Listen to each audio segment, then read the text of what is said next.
Les planchers d'Alplaine sur coffrage. Ferraillage.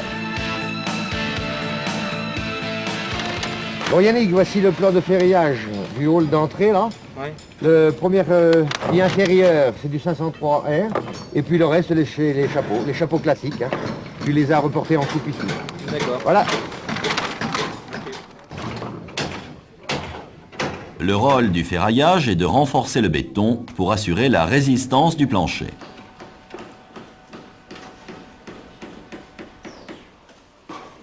Voici un plancher non armé. Sous la charge, le plancher fléchit et se casse au point de traction maximale. Le béton résiste à la compression, ici en bleu. Mais pas à la traction, ici en rouge.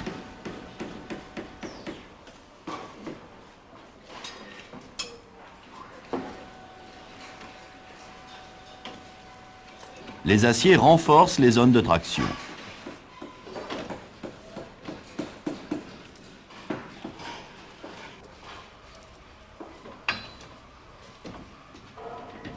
Voici un balcon non armé.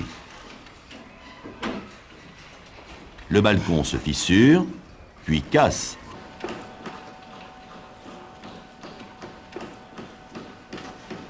Des aciers placés dans la zone de traction maintiennent le balcon.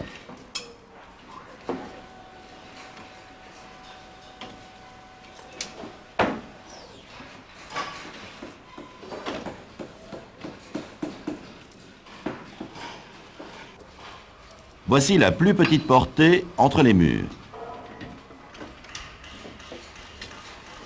Les aciers porteurs sont généralement dans la plus petite longueur, entre deux appuis. Les aciers porteurs forment le premier lit inférieur. Ils travaillent à la traction. Les aciers de répartition sont placés perpendiculairement et forment le deuxième lit inférieur. Ces deux lits forment une nappe.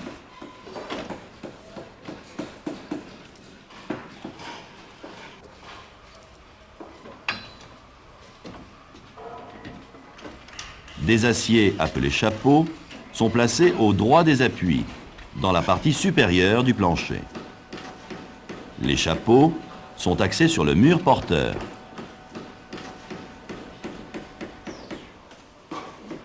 L'enrobage des aciers est de 2 cm minimum pour des ouvrages intérieurs et peut aller jusqu'à 5 cm pour des ouvrages extérieurs en bord de mer. L'enrobage est mentionné sur le plan. Les cales sont adaptées au type des aciers. Il faut protéger la peau coffrante avec des planches. L'utilisation des crochets type Bono assure une manutention des treillis soudés en toute sécurité.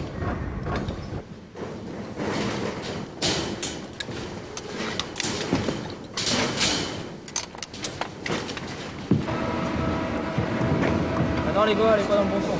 Dans la tour. Là oui, là c'est bon. Dommage. Dommage. Impeccable. Les aciers inférieurs sont positionnés dans le sens porteur et forment le premier lit.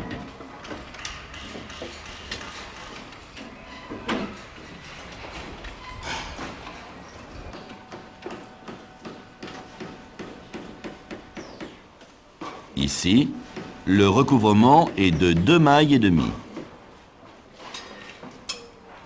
Le recouvrement nécessaire entre deux panneaux est défini par le plan. La pose des inserts s'enchaîne avec les phases de ferraillage. Le nombre et la disposition des écarteurs de nappe est fonction de la rigidité des chapeaux.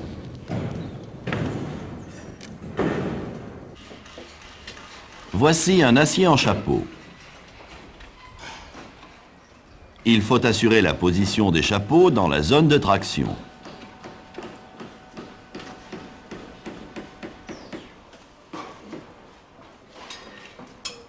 Des écarteurs de nappe maintiennent l'acier en place. Ici, il manque un écarteur de nappe.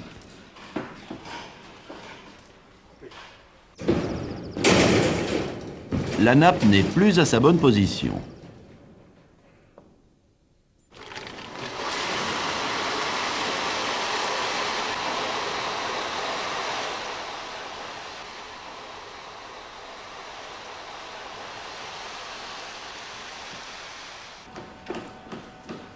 À l'endroit où il manque un écarteur, le poids du béton fait descendre la nappe.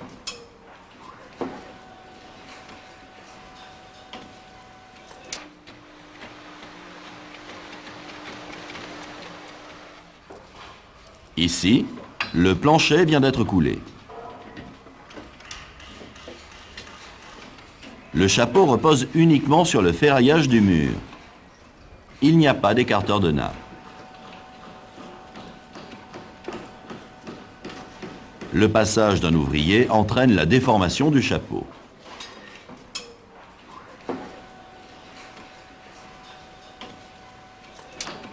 Voici la hauteur entre deux nappes.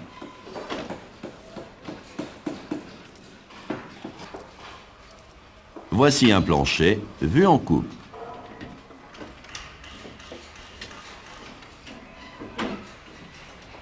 La hauteur de l'écarteur de nappe est calculée en fonction de l'épaisseur des lits d'acier et de l'enrobage nécessaire. Des aciers de renfort sont mis en place autour de chaque réservation.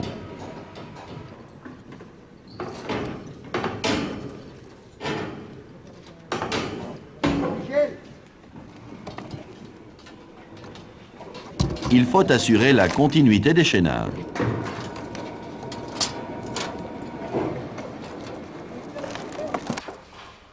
Voici le raccordement d'une façade et d'un mur de refend. Les barres filantes sont posées.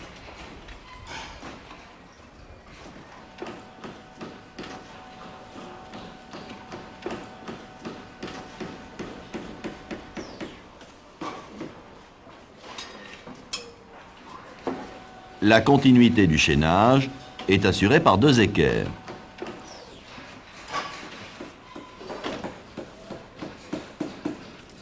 Voici un mur d'angle. Les barres filantes sont positionnées.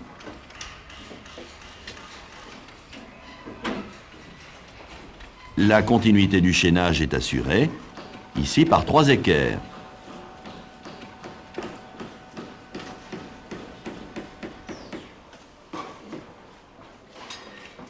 Voici une autre façon d'assurer la continuité de chaînage dans un angle.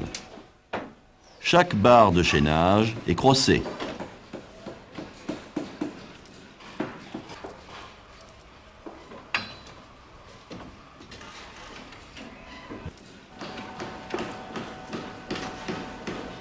Cette barre filante doit être prolongée. En partie droite, la continuité du chaînage est assurée par un recouvrement.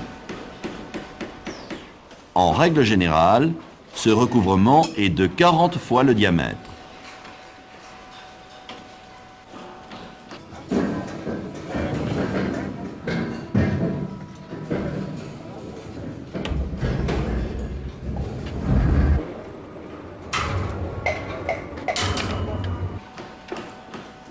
Toute chute d'acier ou de fil à ligature laissé sur le fond de coffrage provoquera l'apparition d'une tache de rouille sur le plafond.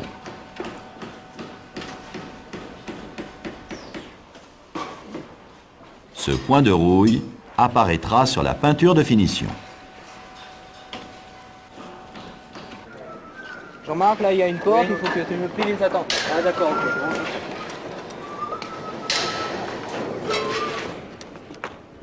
Le chef d'équipe contrôle le bon respect du plan. Une attention particulière est apportée à la bonne hauteur des chapeaux.